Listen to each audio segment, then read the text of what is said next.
Good morning and welcome to our virtual service. My name is Reverend James Parker. My lesson title today is Cultivating Self-Compassion. Friends, having compassion for oneself is no different than having compassion for others. Think about it. To have compassion for others, you should notice that they are suffering. Second, compassion involves feeling motivated by others' suffering so that your heart responds to their pain. The word compassion literally means to suffer with. Having compassion also means that you extend understanding and kindness to others when they fail or make mistakes, rather than judging them. Moreover, compassion for another means that you realize that suffering, failure, and imperfection is part of the shared human experience. Self-compassion, however, is the most important of the two. It means having a deep and meaningful spiritual relationship with yourself. It's a consciousness of the presence of God within oneself. It involves acting the same way toward yourself, even when you are having a difficult time, fail, or recognize something you don't like about yourself. Instead of just ignoring your pain, it means asking yourself, how can I comfort and care for myself in this moment? Having compassion for yourself means that you honor and accept your humanness, because things will not always go the way you want them to. You will encounter frustrations, losses. You will make mistakes, bump up against your own limitations, fall short of your ideas. This is the human condition, a reality shared by all of us. The more you open your heart to this truth instead of constantly fighting against it, the more you will be able to feel compassion for yourself and others in life. Compassion is essential to our spiritual growth. It is a way that we come forth in our greater development. Emma Sapala said, "The secret to empowered action is learning not to beat yourself up."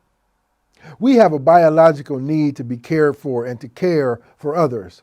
But it is not always easy to love ourselves. The golden rule requires self-awareness. It asks that we use our own feelings as a guide to our behavior with others. If we treat ourselves harshly, this is the way we are likely to treat other people. So we need to acquire a healthier and more balanced awareness of our strengths as well as our weaknesses. Before we can make friends with others, we have to make a friend of our own self. We need to recognize that we all have a shadow side. If we are unable to accept our shadow, we are likely to take an unkind view of the shadow side of others. Suffering is a part of life, and it is essential to acknowledge our own pain, or we will find it impossible to have compassion for the suffering of others. When you are motivated by self-compassion, you see setbacks as the best learning opportunity. Criticism, for example, usually consists of a little bit of truth that pertains to us and a little bit of resentment or untruth that pertains to the critic's perception. Because of the hurt that goes along with criticism, we either become defensive or beat ourselves up and ultimately miss the practical lesson. With self-compassion, however, we view failure with greater calm and understand it as an opportunity for which we grow and can follow. Research indicates that cultivating self-compassion can contribute to beneficial physical, emotional, mental, and interpersonal changes, such as it modulates hormonal functioning, reduces the intensity and frequency of negative and chronic stress reactions, copes with difficult emotional experiences, moderates depression and anxiety, increases emotional well-being, mitigates negative thinking, improves interpersonal relationships, and enhances patience, generosity, gratitude, acceptance, humility, openness, and gentleness. Friends, self-compassion involves becoming aware of the presence of suffering in our bodies, emotions, thoughts, and actions. It means being warm and understanding toward ourselves when we suffer, fail, or feel inadequate, rather than ignoring our pain or punishing ourselves. In fact, it takes critical steps to bless us with inner healing. O'Donohue said, "Self-compassion is paramount. When you are compassionate with yourself, you trust in your soul, which you let guide your life. Your soul knows the geography of your destiny better than you do. In our humanness, we must address the stories and negative self-talk that plays over and over in our conscious and subconscious minds. This self-talk or personal commentary frames our reactions to life and its circumstances and shapes how we relate to God and others. We need to practice self-compassion designed to dispute this negative thinking. In J.K. Rowling's world-famous series, the central character, Harry Potter, comes to see that things were not quite the way he imagined. A teacher who seemed to despise him turned out to be a brave protector. Dumbledore, his strong, wise, and resourceful mentor, is debilitated by self-hatred.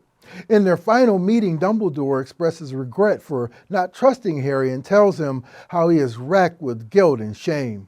He tells Harry, "You cannot despise me more than I despise myself."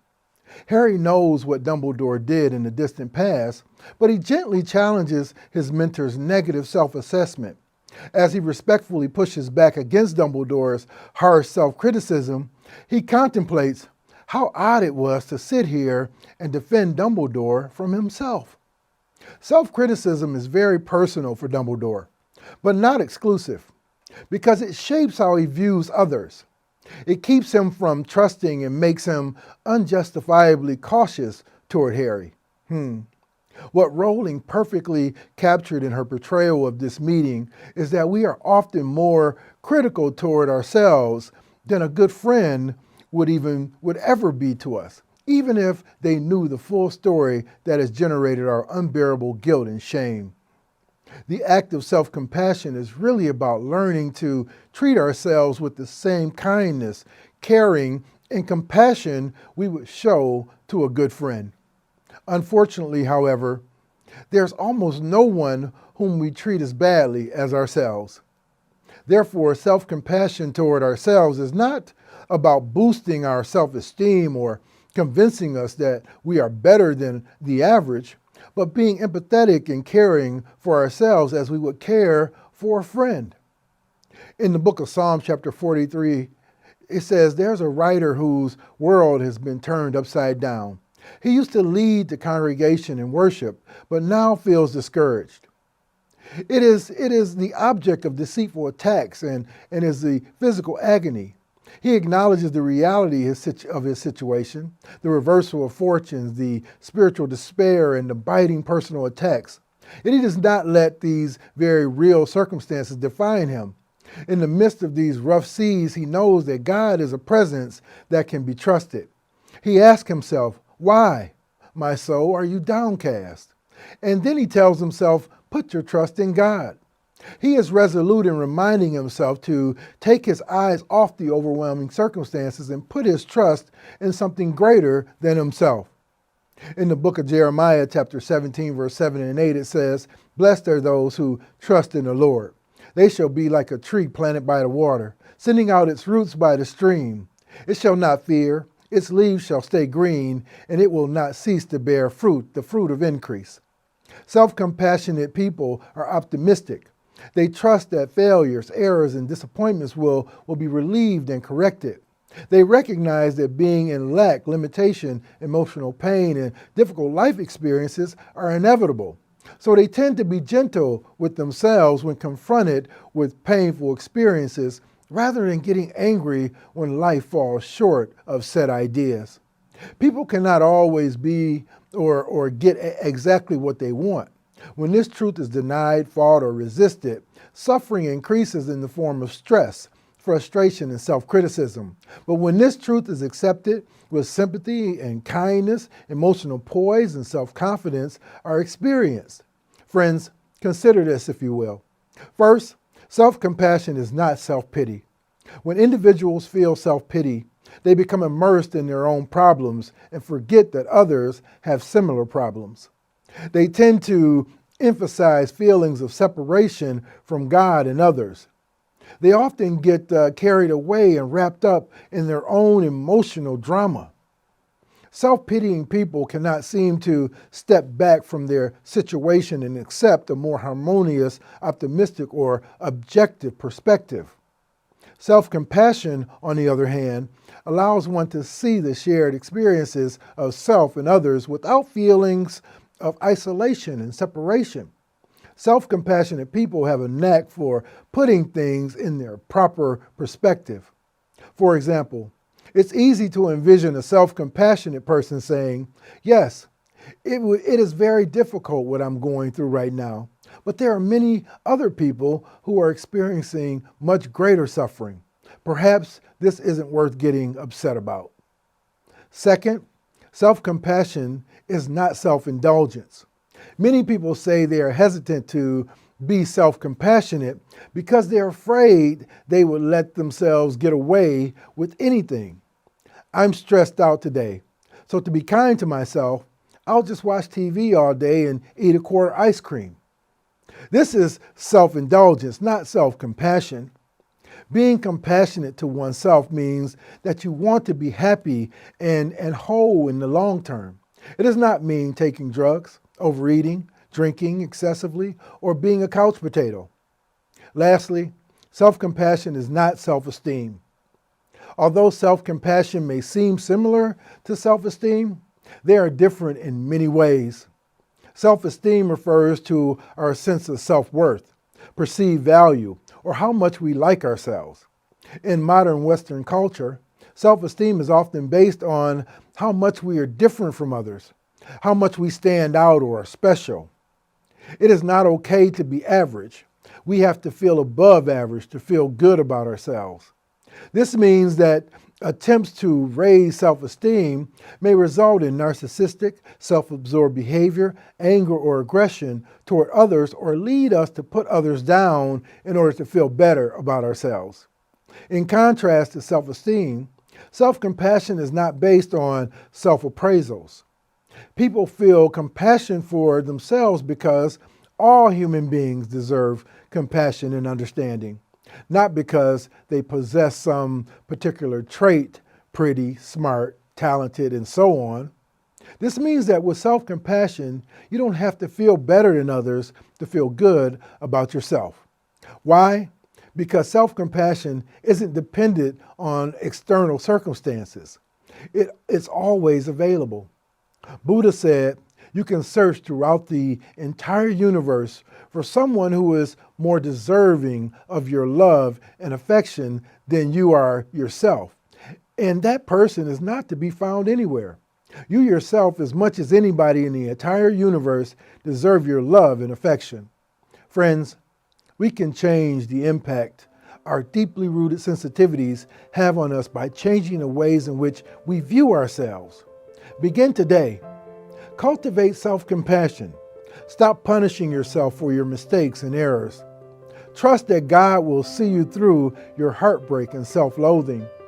Accept that you are not perfect and be gentle with yourself when you are confronted with your shortcomings.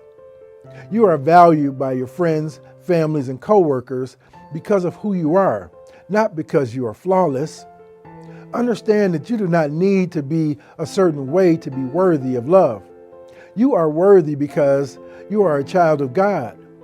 You are worthy because you get another day to try again. You are worthy because you've made a choice to love yourself first. There is no sense in punishing your future for the mistakes of your past. Forgive yourself, grow from it, and then let it go. Embrace your challenges, don't avoid them.